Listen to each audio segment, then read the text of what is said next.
An exercise that I give my Greek language students is to research the New Testament word for tree.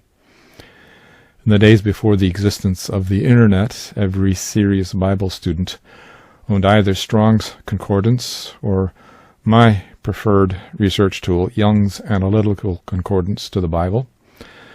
And it's still a useful tool to own. You can save a ton of time for researching topics like this. Here's the page of my Young's Concordance showing two lists of New Testament verses under the word tree. One list is headed by the Greek word dendron, and the second list is under the word xulon. Let's take a look at both of those words and see what they mean and see how and where they're used in the Bible. For that, we go to BibleHub.com/interlinear. Here I'm going to click on interlinear chapters. Immediately pops up as Matthew chapter 1. And now my concordance says there's plenty of references to tree in Jesus' Sermon on the Mount in Matthew chapter 7. So let's go there. And to save a little time, I'm going to just hit Control F in my web browser, type in the word tree, and immediately it goes to that section of the Sermon on the Mount where Jesus is talking about a tree and its fruit. So scroll on down, we find these references to tree. There's 1, 2, 3, 4, and 5 times the word tree appears in the story. Let's see what it says here. So every tree, and the word that's used here as for tree is the Greek word dendron. In fact, in every case, it's exactly the same word. Okay. And so he said every dendron agathon, every good tree produces good fruit, but the bad tree produces bad fruit. And then it goes on to say that a good tree is not able to produce bad fruit, and a bad tree is not able to produce good fruit. And so this word dendron seems to describe a tree that grows fruit. Let's take a look at the lexicon and see what it has to say. I'm going to hit one of these Strong's ID numbers for dendron. And what pops up is the lexicon listing for that. The dictionary form is the same as we're looking at in the text, dendron. And definition is tree. The meaning is a tree. Not much more to add to that. Well, what kind of tree are we talking about here? Well, we already saw in Matthew chapter 7 references to the tree and its fruit. Here's one. Matthew chapter 3 appears twice. Let's take a look at that in the Greek text. I'm going to right-click on that, open it in a new tab. And we're going to, again, I'm just going to take a shortcut here, enter the word tree in the search with Control F. And here we find the references, two references to dendron, trees, and of the trees, and tree singular. Both have that same Greek word. What does it say about these trees? Already now the axe is applied to the root of the trees.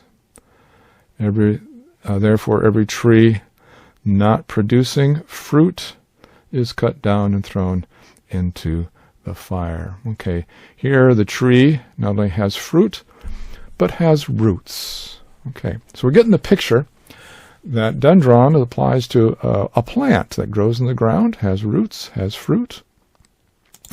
Let's look at some of the other text here on the right that describe what dendron is. Okay, it's chapter 7 of Matthew, we've already looked at.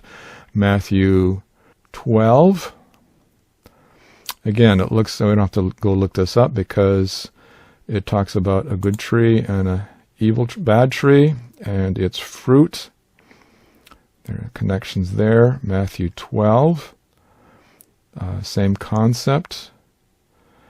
Matthew 13. This one looks a little different. Let's look at that one in the Greek text. Right-click, open a new tab. And again, I'm going to just cheat here. Hit Control F, do a search for tree on that page. And there it is. Same word, dendron. And what's the context here we're reading about? The parable of the mustard seed, which is verse 32, the smallest of all the seeds, when however it is grown greater than the garden plants and becomes a tree, so that the birds of the air come and perch in its branches. Okay, so we have a tree relating to a plant that's growing in the garden, and it has seeds, and it has branches, and the birds come and perch in them. Okay, so we get to clear the picture that a dendron refers to a plant with trunks and branches and fruit. So let's return to our study here and look up the other Greek word for tree. And for that, we're going to go one of my favorite texts that has the Zulon text verse word in it is 1 Peter chapter 2, near the very end of the chapter. It's real clear what it's talking about here. Chapter 2 of 1 Peter, verse 24, describing Jesus, who he himself bore our sins in his body on the tree. Word for tree here is xulon. It's not dendronic, xulon, and it's not talking about a plant or even an analogy of a plant. It's talking about the cross as a reference. He bore our sins in his body on the cross. So that's a clue. This is a different kind of tree. Let's click on the Strong's Concordance ID number, and it comes up. Zulon is its dictionary form. Definition: wood, tree, staff, or cross. Its meaning means anything made of wood, a piece of wood, a club, a staff, the trunk of a tree, used to support the crossbar of a cross in crucifixion. Interesting. All right, let's go over here to the concordance study and see how it's used. Right off the bat, Matthew 26 talks about those who came to arrest Jesus carrying swords, and zulon, carrying clubs. Mark 14, the same reference. Luke 22, people coming with swords, and zulon, translated as clubs. Now Luke 23, that's a little different. When the tree is green. The image we have is a tree growing in the ground, branches and such, but this is different. Let's open up the Greek text in a new page here and search the word, Control F here, tree, and it's taking us down here to where Jesus is being led away carrying his cross, and he meets the women who are weeping for him. And they said, verse 31, for if, when the tree is green, these things they do. When the tree is dry, what's going to happen? The word tree here is not dendron, but a zulon. Interesting. So I get the picture here is a piece of cut timber. And when it's cut, the carpenter usually doesn't use it right off the bat because it's still what they call green.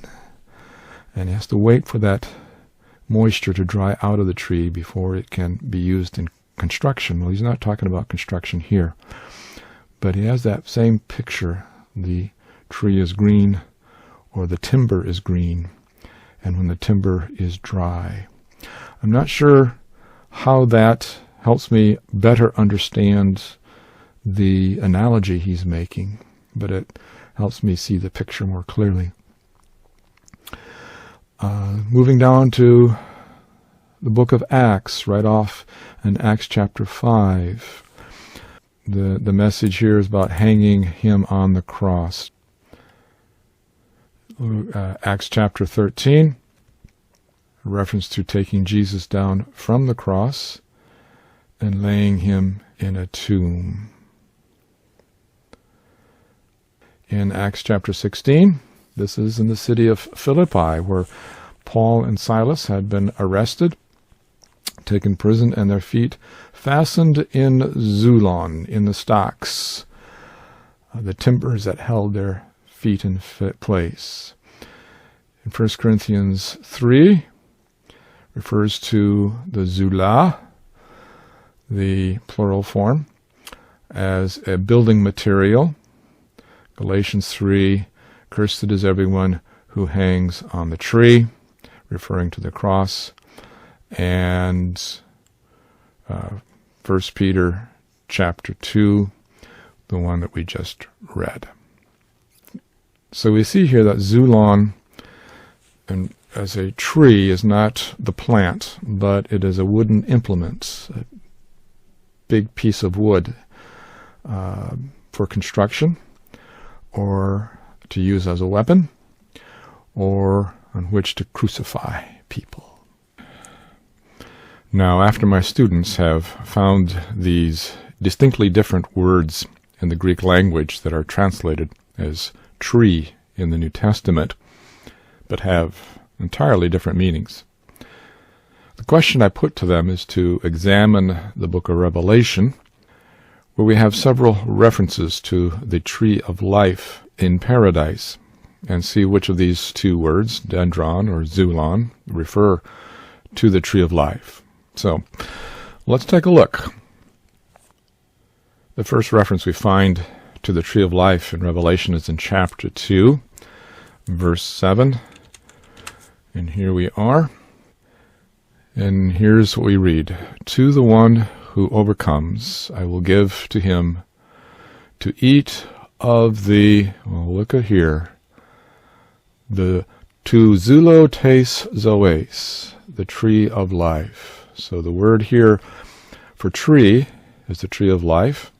It's not what I would expect, the dendron, but rather the zulon, the tree of life, which is in the paradise of God. So here's a hint that the tree of life in paradise is actually the cross of Jesus Christ. We get more insight on this over in Revelation chapter 22, the second verse.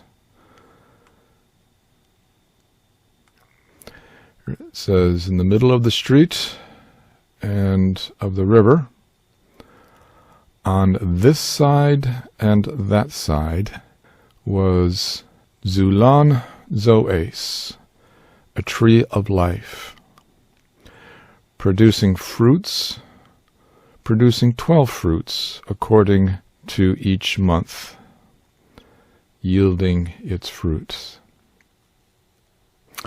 And the leaves, tu zulu, of the tree, are for the healing of the nations, of the Gentiles. If this tree is the cross and bears fruit, what is that fruit? And how do we consume that fruit? And if this tree, the cross of Christ, bears leaves that have medicinal value for the healing of the nations or the Gentiles, how do we interpret that?